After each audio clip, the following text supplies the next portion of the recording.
morning to everybody, and happy Mother's Day to all. You might sit there and say, well, you know, I'm not a mother, but it's still Mother's Day, and I'm wishing you a happy one. So, good to see you today. Looks like to be one of the best days of spring. I hear clear skies, maybe 70-something today. Pretty good day. And then, so it might be a good day if you like, maybe tap some people on the shoulder and get a good picture out there with your moms and whatever today, all right? Hey, Bill and Cheyenne are out in Arizona. And I guess it's probably about 100 degrees out there, so I'll take the 72 here, all right? But Cheyenne's looking at a college out there called Grand Canyon University, and so they're out there looking at that. They'll be back. He'll be back in the office on Wednesday. So if you keep them in prayer, I know that'd be great. Hey, you've heard me say, but sometimes I have to remind myself and kind of look back over the week and say, wow, we are just really hopping here at Websterville. And this week was no occasion. Not only did you have regular church service on Sundays, and then we have a youth group. They have a campfire on Sunday night. Tuesday night, we had a group in here working on Constitution and bylaws. Wednesday night, we had prayer meeting. Friday night, we had legacy and leadership banquet, and that was just a well-attended, a very good opportunity. By the way, after all the expenses and everything, we probably raised another couple $1,000s for the school, and our goal is to try to help as many people as we can to get into the school that maybe otherwise couldn't, or run into barriers financially especially. And so we're really looking for that, and I'll have more to say about that in a little bit.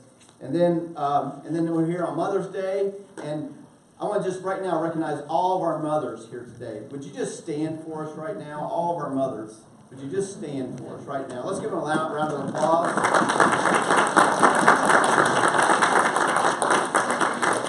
right. So, for our mothers, for those that that you have so sacrificially have given unto others, we have a token of our appreciation for you today. We want you to make sure that when you leave today, we have a rose for every mother today that's here, as well as a couple of other gifts. If you're welcome to prayer journals. We have a nice booklet that was written by a mother from the church that we pastored up north. Keychains, other things like that, just to show you we appreciate who you are and what you're doing. And we're again very grateful for you. And we'll have, obviously today we're going to be talking about that. So we'll get into that in a little bit. Next Sunday we've had the tradition to have a wonderful music group come by called the His Songs. And they'll be here next Sunday. And so I encourage you to not only participate, be here, but how about inviting some folks that you know would like their style of music. It's kind of a southern gospel. They bring in some brass instruments, and they do a phenomenal job. They're a nationally known group. And so we're really looking forward to them being here. And then we're going to have a potluck, which is also our tradition after that. So we'll have potluck downstairs.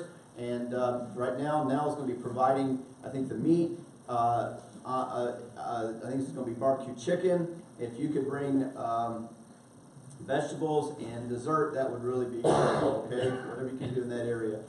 Nell's not here today. Otherwise, I would have said, hey, there's a list out there, because I'm sure Nell would have thought of that. And then I got thinking as I'm coming up here to do this, I said, there's no list out there, but I know this is what we talked about, and so I'm glad we just know how to rise to food occasions around here, okay? And then also just Friday night, this coming Friday night, we're having, we're trying to introduce to our young people a better way. So, this time of year, you got a lot of kids going to prom, and prom to me always opens up a whole lot of bad possibilities. Aren't you with me?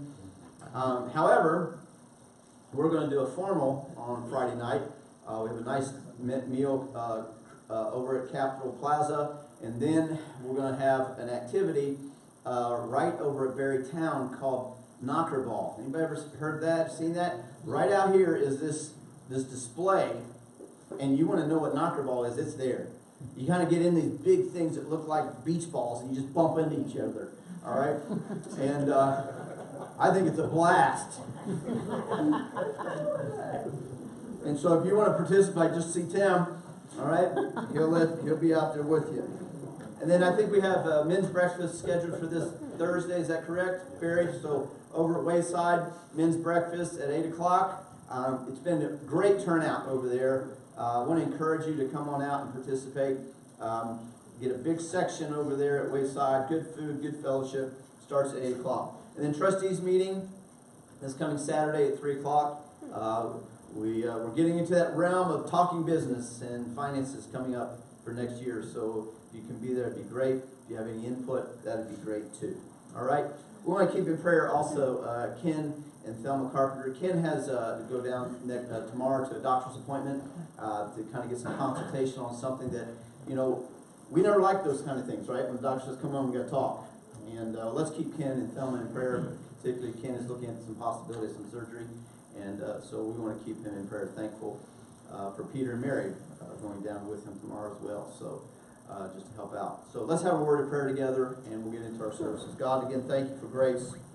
Thank you for a day in which we commemorate and acknowledge mothers, and especially the importance of godly mothers, how they work and do some remarkable things in helping children to continue to follow you. Be with those who cannot be here with us today. We think of Bill and Cheyenne and ask, Lord, you'll continue to encourage them as on their journey. Others who are away, I know Kathleen is visiting Adriana, and we just pray that that would go well also. But we also lift up to you Ken and the doctor's appointment tomorrow. We just hope that in the end, whatever after the meeting tomorrow, we hear good news and everything will go real well. Because you're good, we know that you have all things in your control and your grace is always sufficient. So bless our time together. Be with the song service. Be with everything said and done. May it be for your honor and glory. Amen. Good morning. Let's all stand, turn in our hymn books to 575, 575, Leaning on the Everlasting Arms. We'll start off on that first, 575. Let's all stand. What a fellowship. Verse number 1. What a fellowship, what a joy divine, leaning on the everlasting arms. What a blessedness, what a peace of mind, leaning on the everlasting arms. Leaning, safe and secure from all alarms.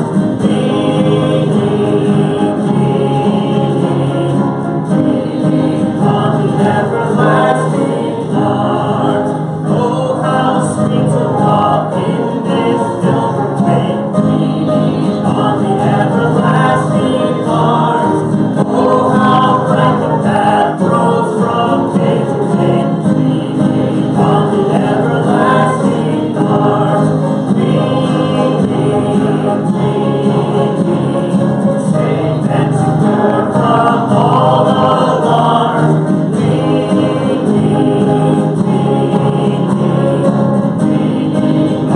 Everlasting arms. Let's go around this morning greeting our friends and neighbors and giving your mother a hug.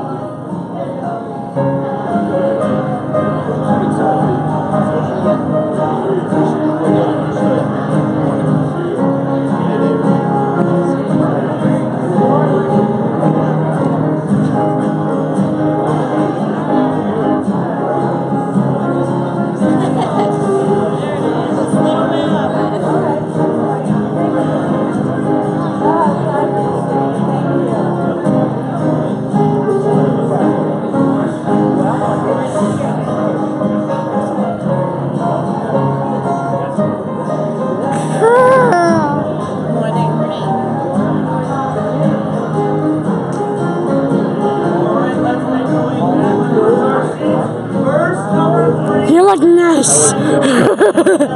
Verse number 3. What have I to say? Hello. What have I to fear? Leaning on the everlasting arms. I have blessed peace with my Lord to hear. Leaning on the everlasting arms. Sing it out. Safe and secure from all alarms.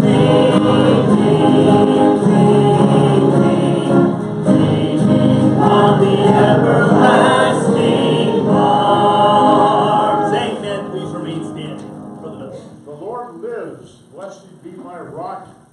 Let us lift up high the name of the Lord.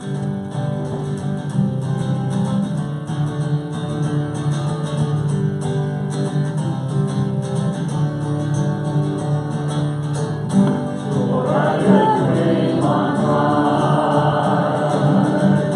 Lord, I love to sing your praises. I'm so glad you're in my life. I'm so glad you came to save us. You came from heaven to earth to show the way from the earth to the cross. My debt to pay, from the cross to the grave, from the grave to the sky. Lord, I lift your name on high. Lord, I lift your name on high. Lord, I love to sing your praises. I'm so glad you're in my life.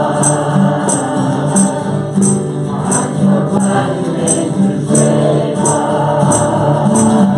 You came from heaven to earth to show the way from the earth to the cross. My debt to pay, from the cross to the grave, from the grave to the sky. Lord, I lift your name on high. You came from heaven to earth to show the way from the earth to the cross. My debt to pay, from the cross to the grave, from the grave to the sky. Lord, I lift your name on high. Great singing this morning. The Word of God says that our God is a consuming fire. Our God is an awesome God. And we will sing that song right now. When he rose up to sing, put not a ring, our God is an awesome God. The thunder and the lightning says, our God is an awesome God. And the Lord wasn't celebrating an army. It wasn't for the reason that he shed his blood. Encourage folks, so we better be believing that our God is an awesome God. Our God is an awesome God. He reigns from heaven above his wings. Some power and love. Our God is an awesome God. When the stars in the morning of the night, our God is an awesome God. He proclaimed to the darkness and created the light. Our God is an awesome God.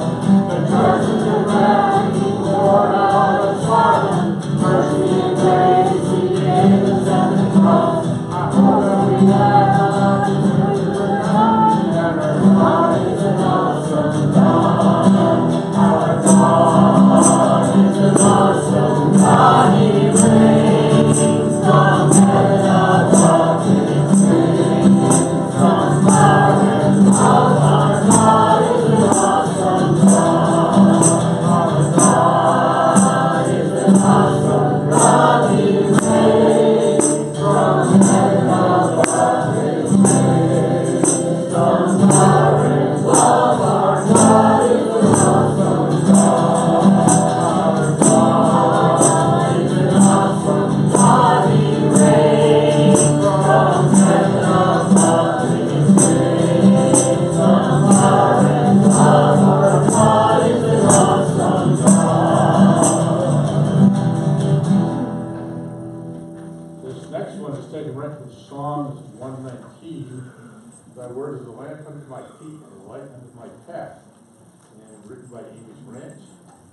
And I'm sure you recognize it. On page 184, I think. I will want to use that.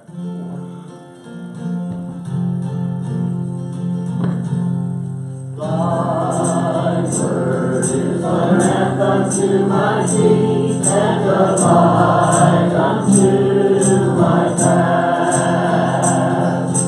Thy word is a lamp unto my feet and a light unto my path. Where will I pray that I think I lost my way? Still your hand right beside me. Nothing will I fear as long as you are here. You'll be near me to the end. Thy word is a lamp unto my feet and a light unto my path. Thy word is a lamp unto my feet and a light unto my path. I will not forget your love for me, and yet my heart forever is wandering. Jesus, be my guide and hold me to your side. I will love you to the end. Thy word is a lamp unto my feet and a light unto my path. Thy word is a lamp unto my feet and a light unto my path.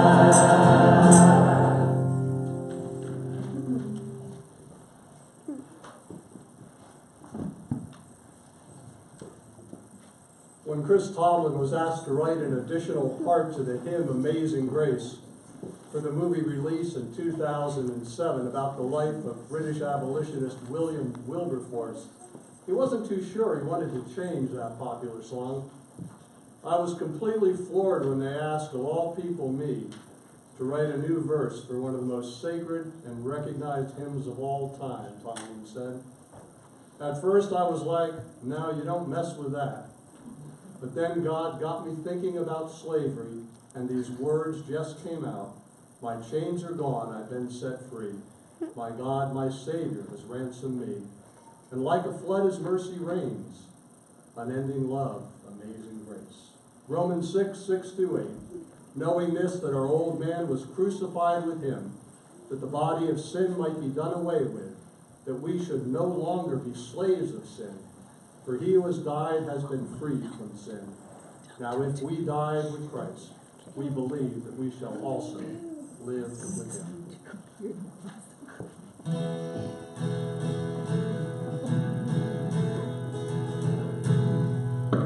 Amazing grace, how sweet the sound that saved a wretch like me.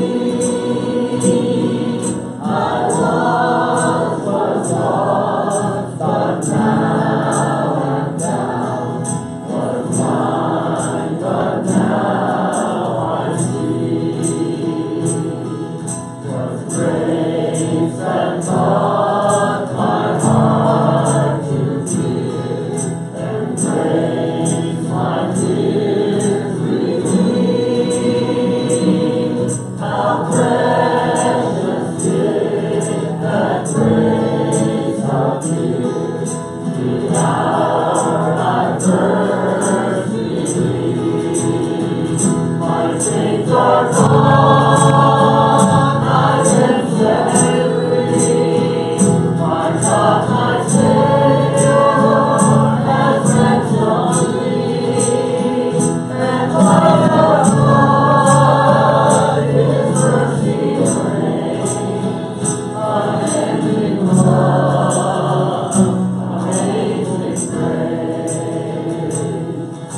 God's people said, Amen. You may be seated.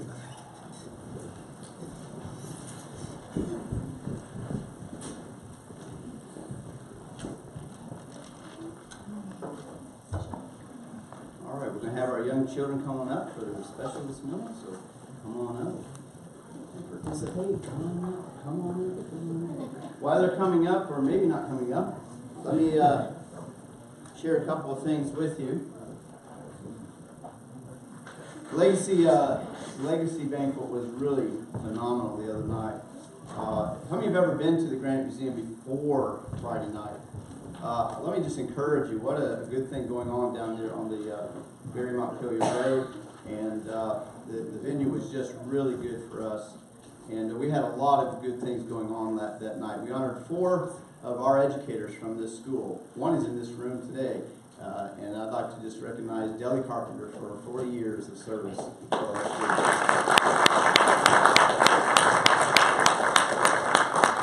So, with that, it looks like we're ready to go.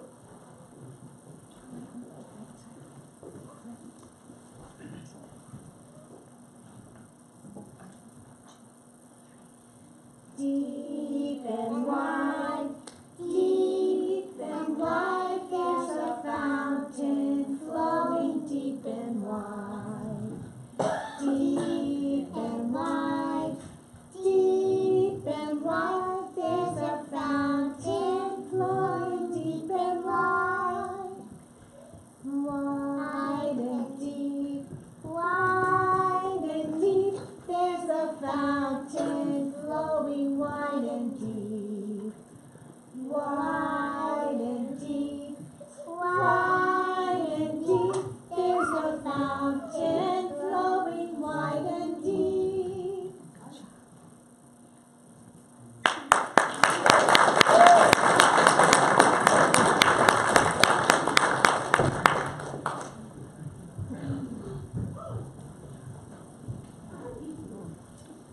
God sure is good. That music is just beautiful, isn't it, this morning? Would the ushers please come forward? Let's pray. Our Lord, I just thank you for this beautiful day you've given us. Lord, you're just so good to us, Lord. You just show you your love everywhere we look, Lord. Green grass, the trees coming out the leaves, Lord. And Lord, it's an exciting time of the year when it reminds us of your resurrection, Lord. And Father, we just thank you for this day. We thank you for each one here, Lord. And Father, we just want to bring our tithes to you from the treasuries, Lord. We'd ask this in Jesus' name.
The chimes of time ring out the news, another day is through. Someone slipped and fell. Was that someone you? You may have longed for added strength, your courage to renew. Do not be disheartened.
ahead and have our young people going down for our children's church ministry. Just to keep you in the loop, I think I got the date right. June 3rd will be our last Sunday school for the summer. We have a tendency to take a break for the summer. We will still continue having children's church downstairs. And that just means church will be starting around 10:30, okay? And we want you to be able to participate in that. But like I said, we have a lot of other things going on all the time. We have, there's a small group meeting on Sunday nights. We have a youth group meeting on Sunday nights. We have men's breakfast. We also have a men's breakfast that was started by Tom Crota before Tom moved up to Wisconsin. It's going to meet once a month over at Soups and Greens. And we have that scheduled for the morning of the 26th. And so if anybody can't make the one on Thursday, we have that one going on the 26th. And that's one of those that for there we're encouraging guys that maybe that don't attend church somewhere or just trying to get plugged in. That's where we're trying to get them plugged in on that Saturday morning. So we're looking forward to that. All right, well, good to see you this morning. We're going to go and open up our Bibles, and I want us to we're going to start actually maybe in a kind of strange place because there's something that stands out with me that kind of propels us where we're going today.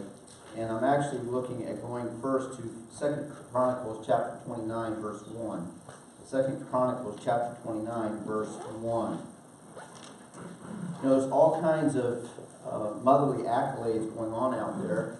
Wonderful things that mothers are saying about their children and vice versa. And I came across this one.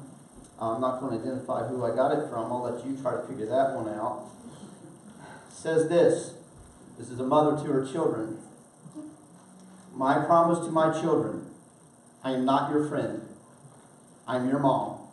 I will stalk you, flip out on you, lecture you, drive you insane, be your worst nightmare, and hunt you down like a bloodhound when needed because I love you. When you understand that, I will know you're a responsible adult. You will never find someone who loves, prays, and cares and worries about you more than I do. I thought that was pretty profound. I won't mention to you that it was Diana. I mean, it wasn't Diana. No.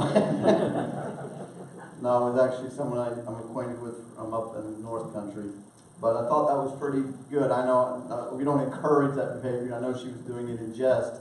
But it shows the passion of a mother for her children.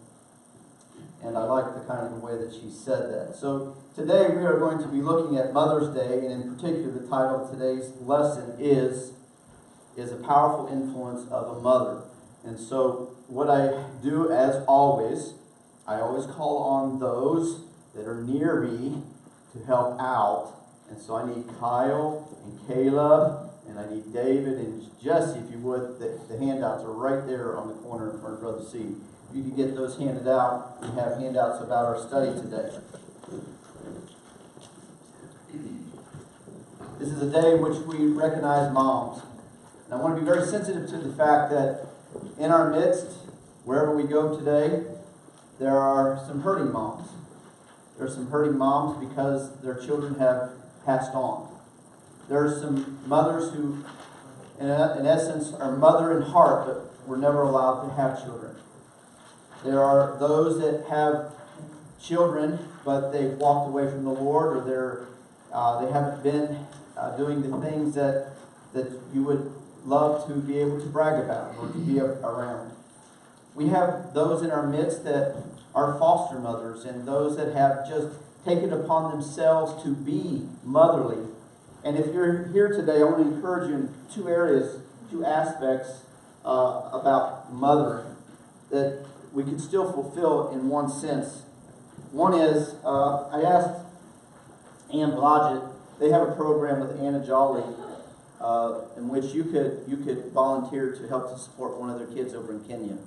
So if you're interested in any of those packets and how that can be done, these packets are right here. You have a picture of the child. You have also, it tells them, for instance, this child tells you that they're the firstborn in their family. They do have a mother and father. Their father's a policeman. And it tells a lot of things that they like skipping rope. And they like the color pink. And they like other things that go on. But you know that Anna Jolly provides education for, I think, the last numbers I heard from and Blaja are well over 600 kids in a very poor area of Kenya.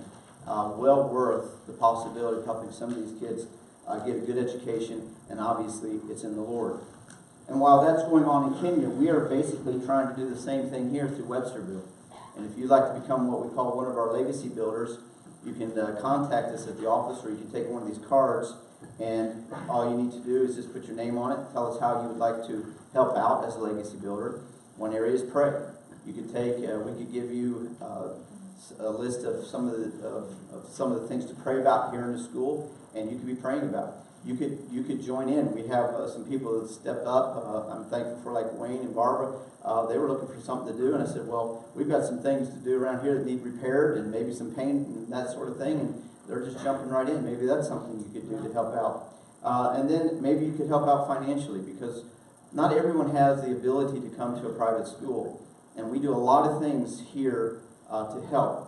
And so let me just give a 5-minute plug on Websterville. This is not against any other school. I'm not here to do anything else. But Websterville, the good people of Websterville basically keep the tuition down to almost half of what it would be anywhere else.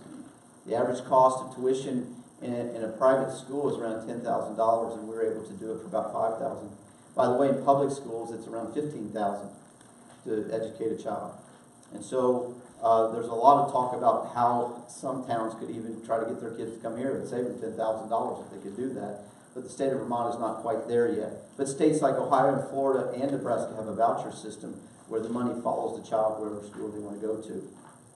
Now, that being said, we know that, not trying to take away from anything that's going on in our public schools around us, and I appreciate all those that are working there, but I know that there's some folks that would like to maybe have another option, another opportunity. And so Websterville is that possibility. Our standardized testing in our school puts our kids at about the 75th percentile, which means if you run those numbers right, we're in the top 25% of the schools in the United States that are taking that standardized testing. We also have kids that are doing the PSAT, and that puts us in the 80% percentile, which puts us about 20% of the top students that are doing the PSAT. I think we're doing something right academically around here, right? Amen. And we're also seeing that these kids are going out and they're going to any college of their choosing, basically. There's no college that's saying, I have yet to find a college that says no because they went to Websterville, they can't go to their college. They go to Princeton, they go to Liberty, they go to colleges all over the world. They're in ministries all over the world. They're in education at very high levels. They're business people. They're all over the place. And so we put forth a pretty good education. We're proud of that. But we know that there's a lot of kids that are in situations where if we could provide them a scholarship or help them financially, they would come here. I'm convinced, from Websterville Christian Academy, I'm convinced that if we did have a voucher program, we'd never have to worry about enrollment. We'd never have to worry about finances. They would want to have kids in our school. But because they're either not aware of us, or they're afraid of us because we happen to be a Christian school, or because they have financial economic restraints, they just can't do it. And so that's one of the reasons that we had the Legacy and Leadership banquet, and that's why we're out very much trying to promote our school, and because I feel it has a tremendous impact in our community and worldwide, and I think you do too.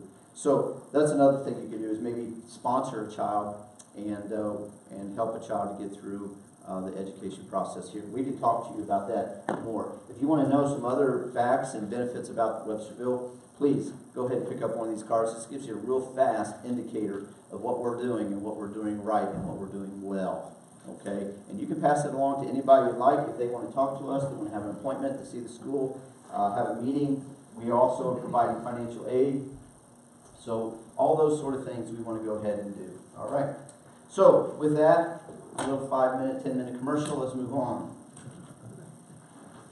It's this kind of day that we say to our moms, I love you, Mom. I wasn't sure I was going to get to this. What is it about when your mom has been gone for 6 or 7 years or whoever, and you still think of Mom, you still have tears come to your eyes, right? You still have a heart that says, Mom, I love you. Mom, I wish I could talk to you. There's something about that relationship between a child and a mother. And so we recognize this day as a very important day in the lives of moms, whoever you are. Let me give you some stats regarding mothers in the United States. The United States ranks 50th in the world in maternal mortality, with higher rates than most European countries as well as some in Asia. I was just reading Afghanistan has the worst mortality rate for mothers. 1 in 30 births end in the tragic death of a mother in Afghanistan. 1 in 30. That is huge. Here in the United States, the average number of children that the U.S. women today are expected to have is 2, although that is on the increase. Tuesday is usually the most popular day of the week. And I can just imagine all the mothers sitting here saying, okay, what day did I have so-and-so? You know? But Tuesday seems to be the most popular day. And there are 5 million stay-at-home moms in 2010. We are seeing that uptick as well as there's more stay-at-home moms coming along. Behind every great kid is a mom who's pretty sure she's screwing it all up. And I mean, think about that. And I think that's true. I mean, when a mother comes, and I don't have it all because I'm not a mother, number one, but when I hear a mother say, I got it all together, I'm like, uh-oh. But when you run into moms that are just saying, you can just tell their heart's broken, their tears are filling their eyes, and they're saying, am I getting this right? I want to make sure I'm not doing this wrong. That's the one that's saying, you've got it, Mom. You're on the right track. I can tell you're going on the right track. And so, behind every great kid is a mom who's pretty sure she's screwing it up. Pew Research Center suggests mothers have more influence on their children's religious upbringings than fathers, especially where there's interfaith households. This was especially true in households in which one parent was religious. The American women tend to be more religious than men. That's one of the reasons why. And this also, we have found that women tend to hold on to the faith much better or longer than men, no matter what that religious background is. And so with that, I want you to just acknowledge that the influence of godly mothers and grandmothers is huge. And I don't want to just note that it's just about mothers. Today, the impact of godly grandmothers cannot be understated. And so today we look at this aspect of the influence, the powerful influence that a mother has. Now, it's not hard to go and look and find statistics about children who have not had good starts in life. We know that the most formidable years are between the years 0 and 5. Now, we know from statistics that where there are some depletions in that motherly nurturing, especially in those years, that it has a cognitive effect on children that sometimes cannot be even reversed, no matter how much education and how much specialized education is going on. So, just from a physical, from an academic standpoint, it's absolutely essential, right? We already know that. But I'm here to stress this morning the absolute essential part of a godly influence from mothers. And so look at this verse from 2 Chronicles chapter 29, verse 1. Hezekiah. Now Hezekiah is one of the righteous kings. He is among the most righteous of kings, and he, as this scripture would tell us, he follows in the way of David. And you're going to find, if ever you do a study of the kings, you're going to find sometimes they follow in the way of David, or sometimes they follow in the way of their father, or sometimes they don't do what's right in the eyes of God. But whenever you see this phrase, they follow in the ways of David, hey, that's good. And Hezekiah is that kind of individual. But here's what's perplexing about that, is Hezekiah's dad is Ahaz. Ahaz is the absolute worst of kings. But here we read this verse, and I want you to note something. Hezekiah began to reign when he was 5 and 20 years old, and he reigned at 9 and 20 years in Jerusalem, and his mother's name was Abiah, the daughter of Zechariah. Now you notice that I've highlighted it behind us. Because when I look at, and it's all hypothesis, it's almost speculation, but you have a father like Ahaz, and then you have a mother, and I'm going to tell you, she was the daughter of a priest in the Levitical priesthood. And she is in this relationship, and then we have Hezekiah comes out of a relationship out of that like that, and is like unto David, which is like the highest of the kings and the kings of Judah. Where do you think he was influenced? Mommy, exactly. I'm guessing Mommy had a huge part of helping Hezekiah be the man that he ends up being in this area. Notice about this Hezekiah chapter 29 verse 2. And he did that which was right in the sight of the Lord, according to all that David his father had done. And he in the first year of his reign, in the first month, opened the doors of the house of the Lord and repaired them. The very first thing that he does when he gets opportunity is get the house of God in order. Wow. Talk about priorities. Where did he get that? He didn't get it from Ahaz, because we're going to look in a minute about Ahaz. We're going to look at Ahaz and we're going to say, wait a minute, that wasn't Ahaz. I got a feeling this was Abiah. And then, notice, he brought in the priests and the Levites and gathered them together into the east street. And he said unto them, hear me, ye Levites, sanctify now yourselves, and sanctify the house of the Lord God of your fathers, and carry forth the filthiness out of the holy place. Man, he had an understanding of holiness. We're not going to see that in Ahaz. Oh no. So where did he get this idea of what holiness looks like and what filth looks like in the house of God? I'm guessing it was Abiah. I'm guessing it was Abiah. And so with that, mothers, happy Mother's Day. For mothers hold their children's hands for a short while, but their hearts forever. It's amazing when I see even my oldest of sons, as they get older and start moving on, you know what? They still want to talk to mom. Now, it might be a reflection of that they don't want to talk to me for many other reasons, but they still want to talk to mom. You know, you just take, for instance, Joel. I hope he's watching. But Joel, it's okay to talk to me every once in a while. No, I'm just kidding. But he does talk to mom. He does communicate to mom on a regular basis. And I'm glad of that. As a father, I don't get jealous. It doesn't bother me. I'm okay with that. But there is something to be said about this relationship that goes on between a child and their mother. We also then read about Ahaz from 2 Kings chapter 16 and verse 2. Notice this.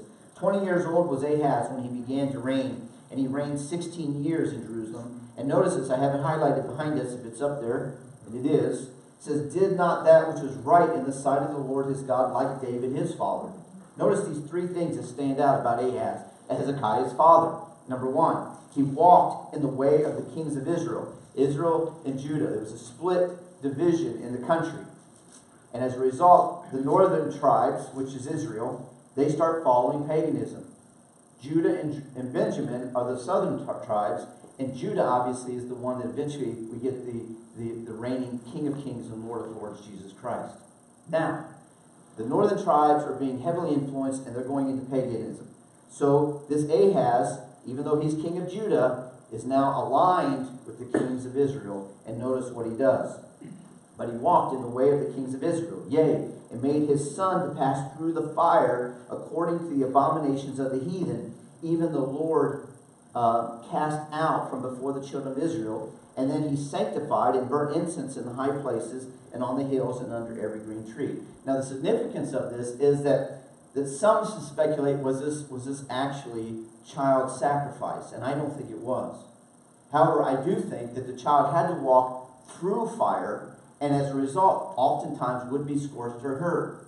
By the way, we know that it's Hezekiah is probably one of those, if not the one that's being talked about right here. He was dedicated unto a false god, Molech.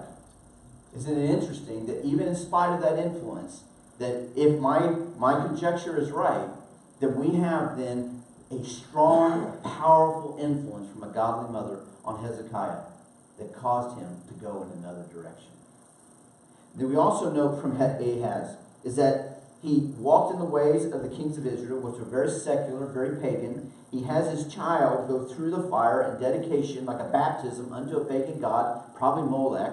And then we also know he sacrifices and burns incense in high places and hills under every green tree. These weren't sacrifices to the God of the Bible. These were sacrifices to the gods of the pagan gods of the land. Because where were they supposed to go to take care of sacrifices? They were supposed to go to the temple. What did Hezekiah have to do the very first moment he's king? He has to fix the temple because it's not being used.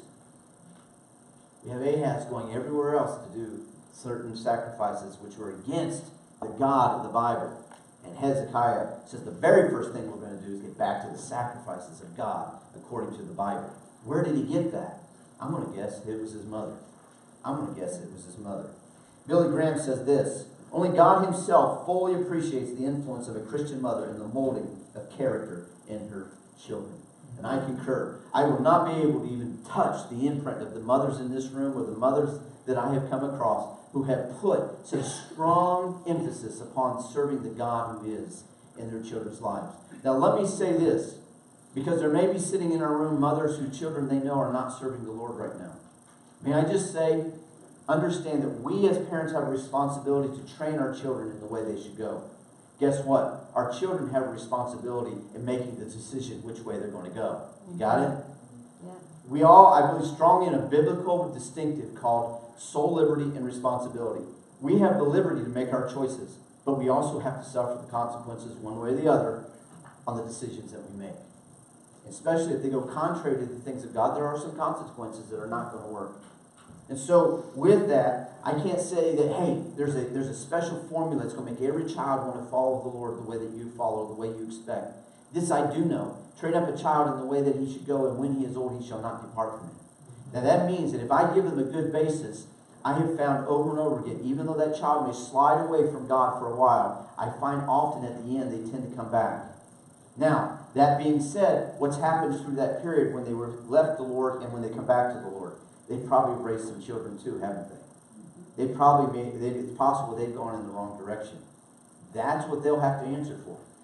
But I want to know that when I stand before God, and I think the parents and the grandparents in this room, when we stand before God, and I know the mothers that we're speaking to today, I'm convinced that you're going to say, I want to be able to stand before God and say, I pointed the right direction. I showed them the good example. I taught them from the Word of God, and I did everything I could, Lord, to bring them up and have Him say to us, enter in, thou good and faithful servant.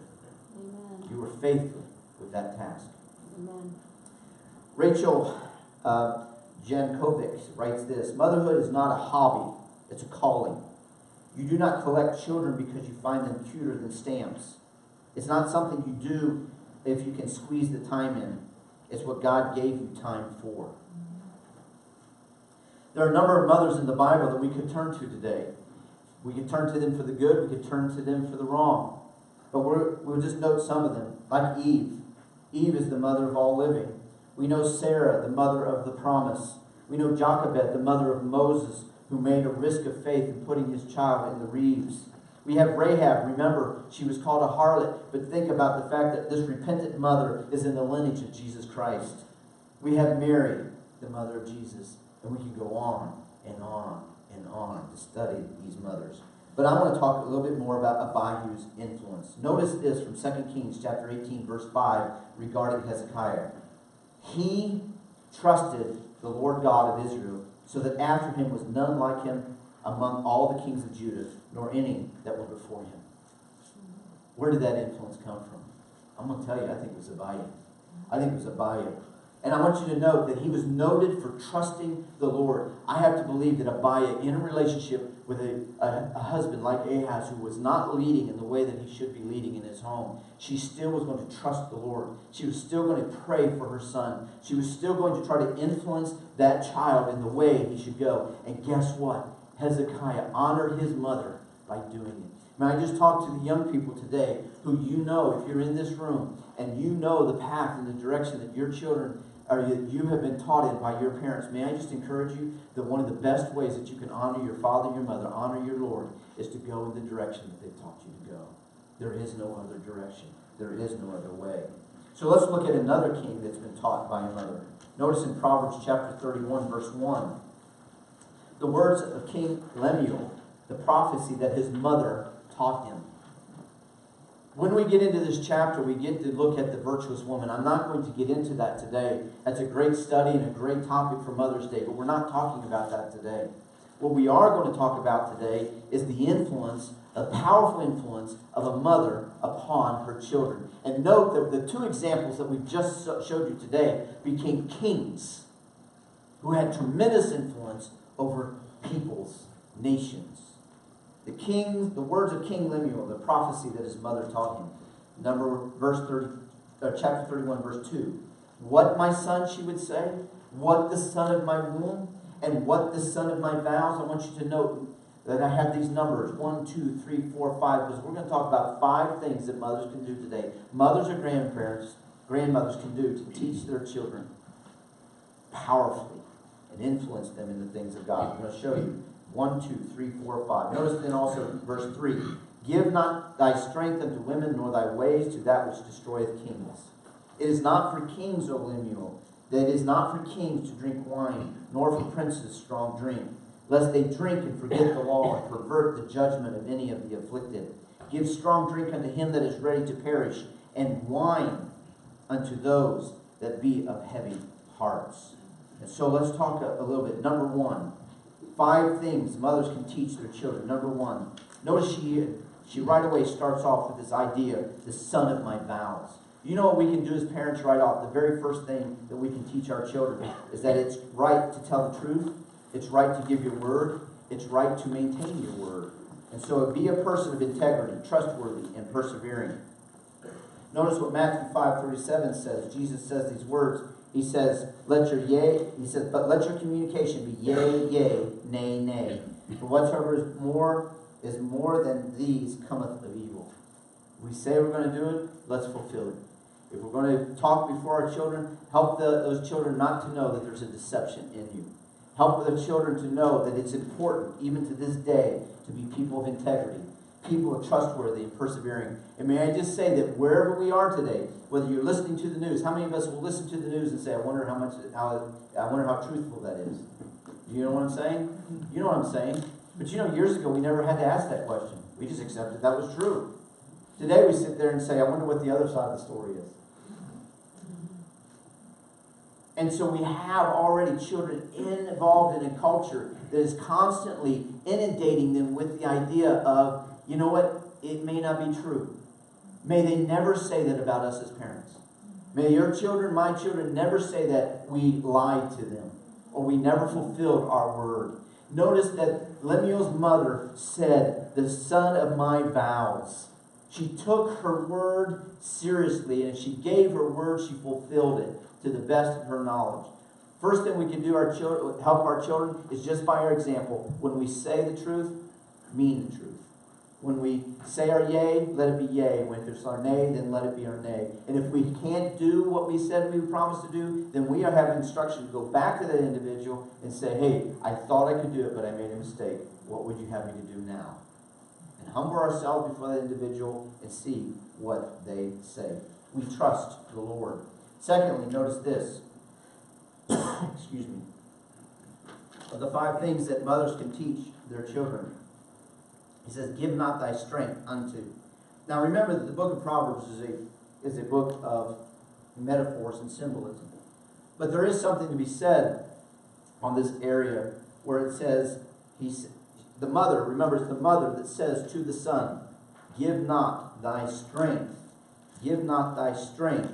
unto women. And we can go through, even with our own president, whether you like him or not, we can say that he has given his strength in very bad ways to some women that are affecting his ability to lead now. Can we not say that? He's given in, whether it's been given into immorality, whether he's given into promiscuity, whatever it is, it has affected his leadership today. We cannot deny that. Whether you like him or you don't like him, the fact is that he gave his strength away. He gave that God-given responsibility. He has given it away. So when we talk to our children, let's encourage them to be what God designed them to be for the purpose he has designed them to be made for. Not everyone will be kings. Not everyone may be leaders. But we all have a purpose. And if God has given us he has brought us into life. By the way, I'll reiterate, I don't believe there's a mistake ever that God makes. Can I say that?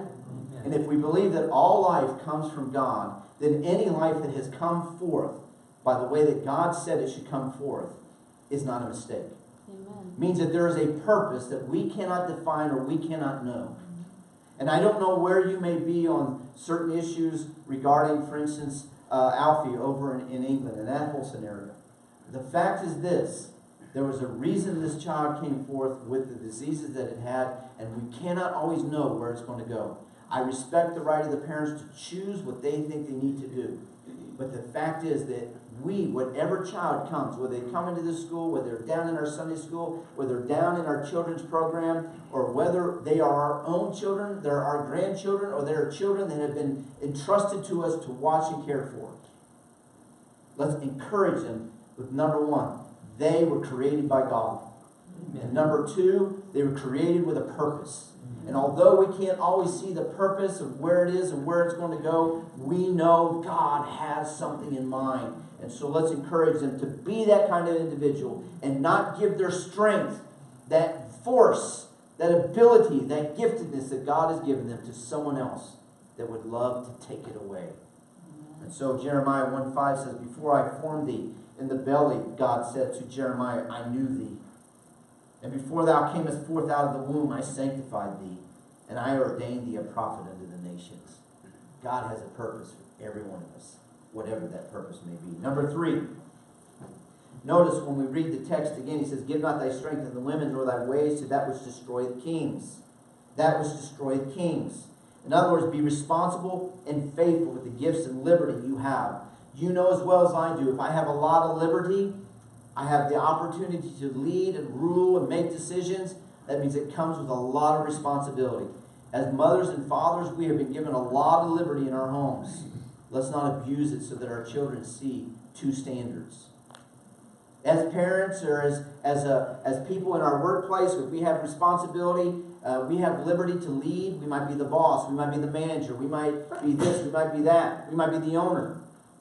Let's not abuse the liberty that we have in those situations and things that could destroy even kings. You know the story about Jesus and those 3 servants. He gave one 5 talents, one 2, and one 1. And the one that had 1, what did he do with it? He didn't do what God intended. He put it away. He tucked it away. He said, I was afraid and went and hid thy talent in the earth. Lo, thou hast that is thine. And his Lord answered and said unto him, thou wicked and slothful servant. In other words, if God's given the responsibility to Lemuel to be the king, don't waste it. Don't do things that could destroy you. And then notice number 4. Got the 5 things that mothers can teach their children. Notice he says it is not for kings to drink wine or strong drink. And I know that there's a lot of discussion, and we could go in a long area in this day and age in which we live. I personally came from a home in which my grandfather was a bootlegger. He started a brewery. He went on to have taverns.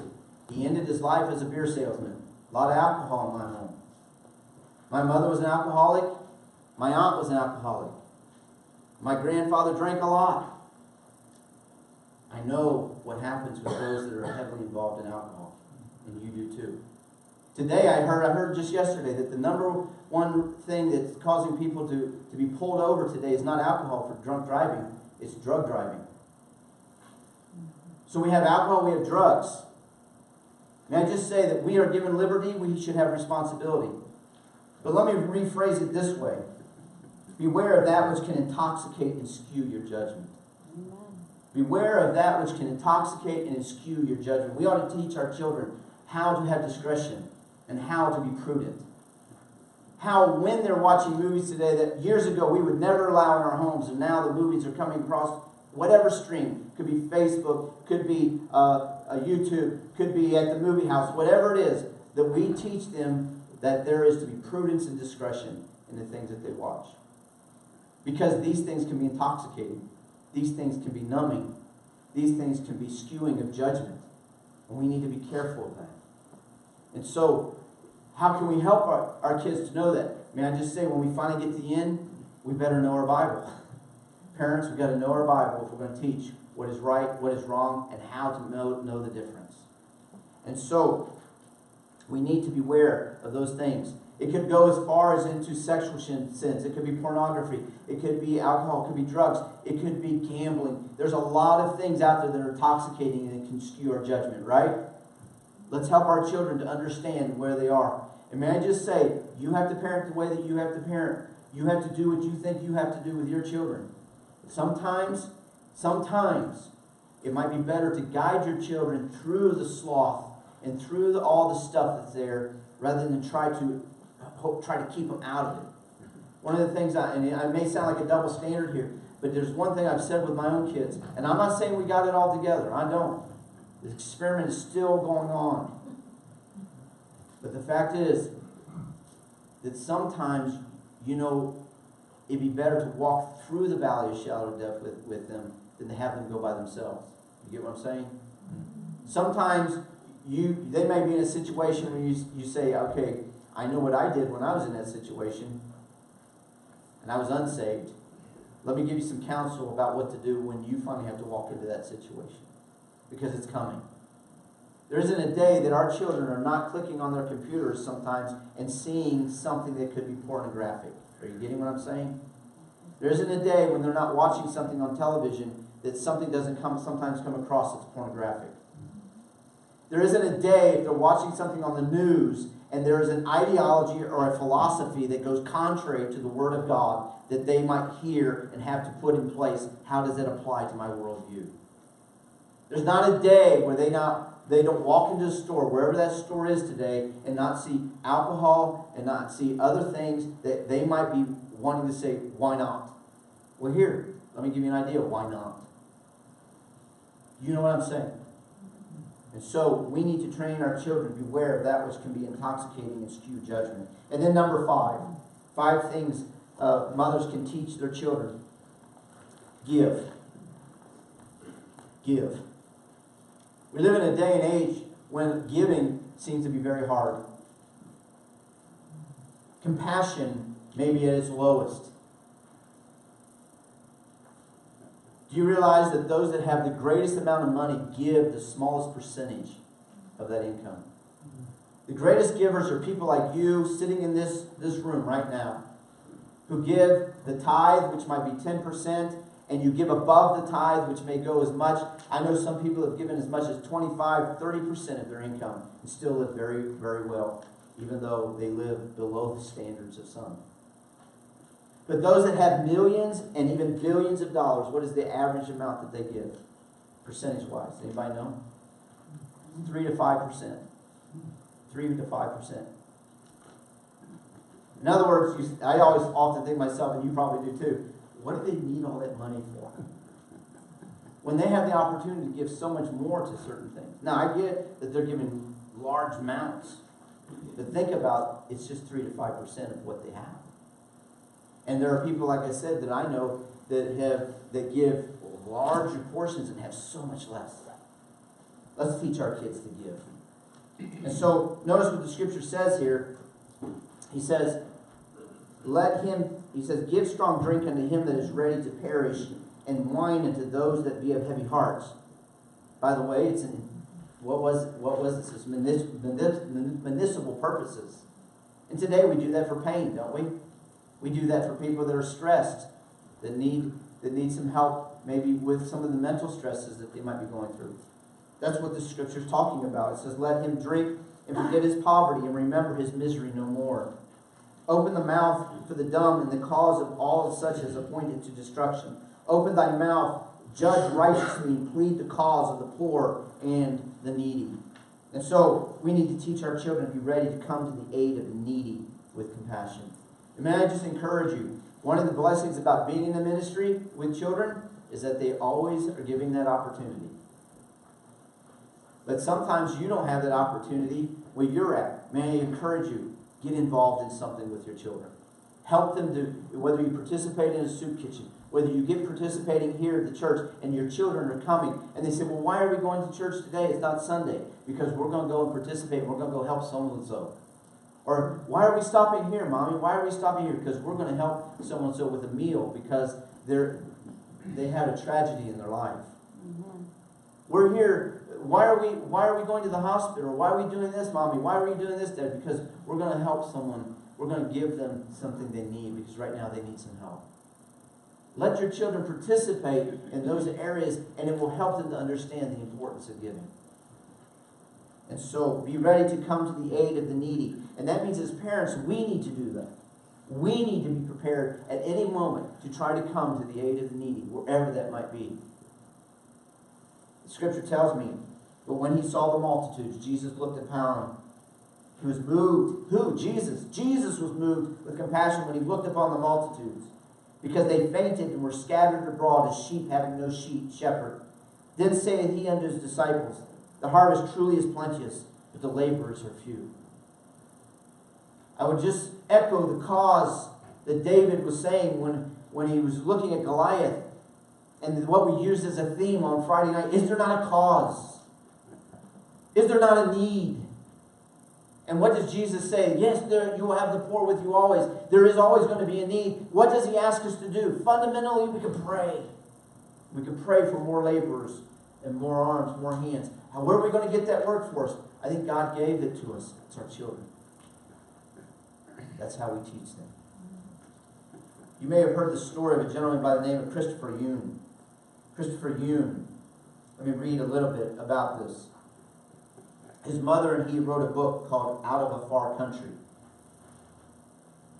While attending dental school, Christopher Yoon began living promiscuously as a gay man and experimented with illicit drugs. Within a few years, he was expelled from dental school and imprisoned for drug dealing and discovered that he had HIV positive. But God has turned his nightmare into an exciting and inspiring story of redemption, grace, and transformation.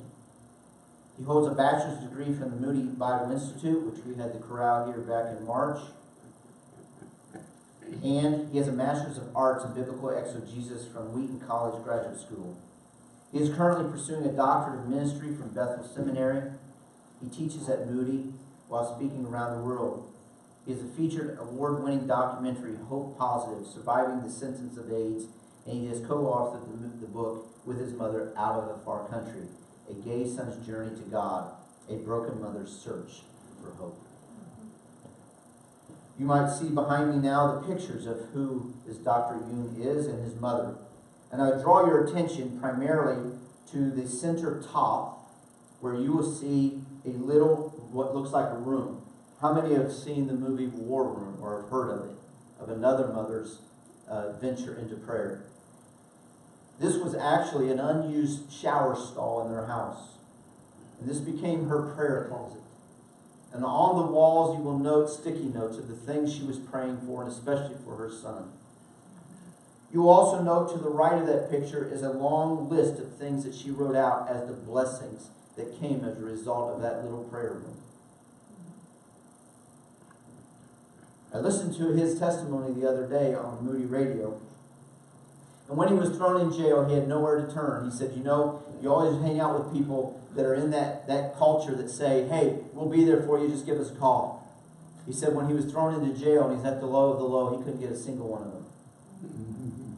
He finally felt he had to call Mom. And when he called Mom, he expected that Mom was going to be critical.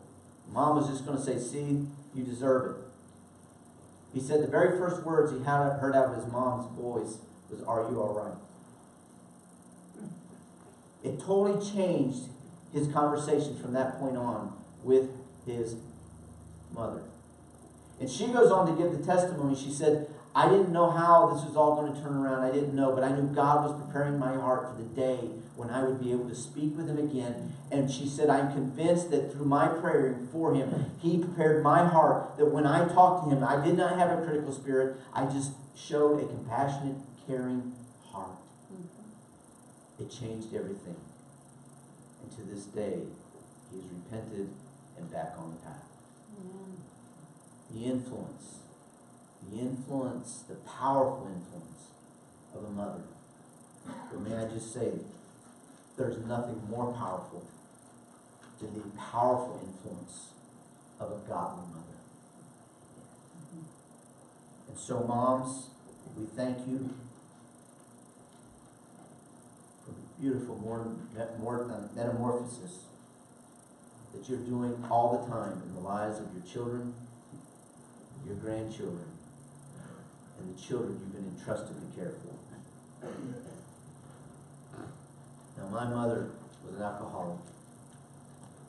She suffered much from it. And yes, our home suffered as a result of it. But there's one thing I can never, ever question. It's her love for me. Sometimes that's all you have to have. Let's all stand as we close. You're here today, not sure what the next step is. Maybe you're here today and you know there are children, you have children, not living for the Lord for whatever reason. May I encourage you to be like Mrs. Yoon. Don't give up. Keep praying and asking God to deliver and open opportunities for your children to come back to the Lord. Maybe you're here today and you've never realized how important it is to be a godly, influential mother in the life of your children. I just encourage you today, start today in that process. Maybe pick up this book. Maybe look and seek out others. Maybe ask questions among mothers in this room today whom you feel you can talk to about motherhood. I want to encourage you in that today. And then lastly, as a church, let's not give up on our children in our community. Let's not give up on our children in our school. Let's not give up our children in our Sunday schools and in our children's church. Let's not give up. Let's be prayerfully seeking how we can help them and be molding them to the things that God has them to do. Father, thank you for your grace. Thank you for what you teach us and show us. And yes, God, we all fall short. We are not perfect. We know that even if you, as the perfect Father, will have children who will rebel against your leadership. But God, help us not to give up on the possibilities, because you're an all-possible God who can do the impossible. And we thank you in thy name. Amen. As Kyle sings, you do what you think God has you do. It might be just simply praying. It might be that you want to kneel down where you're at. Maybe come up, we can pray together. Maybe you as parents want to get together and pray. Maybe you want to talk about this later. I don't know. Maybe there's something that you're doing in your home that needs to be corrected. I don't know. I leave that to God and with you. I'm not your judge. I'm not your condemner. I'm just the guy that just has to bring the message. But I'm convinced that God is the one that takes it and does what has to be done in the hearts and minds of anyone. Do what God would have you to do. 512. Jesus is all the world to me. On that verse. Jesus is all the world to me. My life, my joy, my all. He is my strength from day to day.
Without him, I would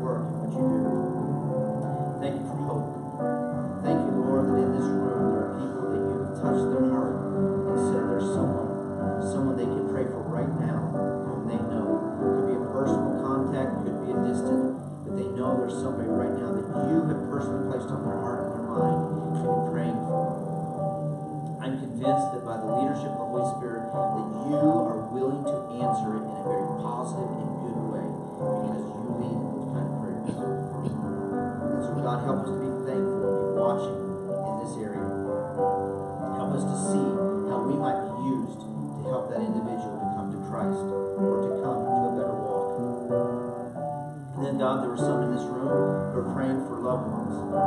having children whom they know they're just maybe outside the bounds of where they should be. They're moving in a path that they should not be going in. And God, again, because you lead in Spirit-led prayer from Romans chapter number 8, I am convinced that you are right now, as we're praying for it, working in their heart.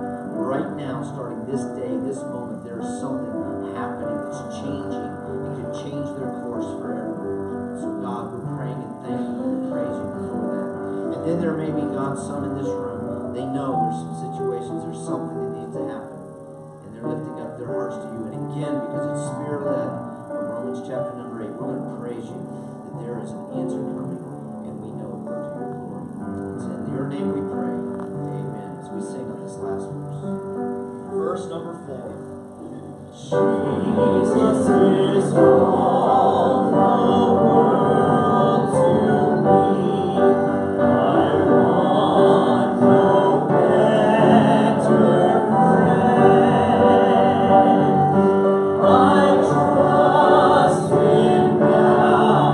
I'll trust him when life's fleeting day shall end.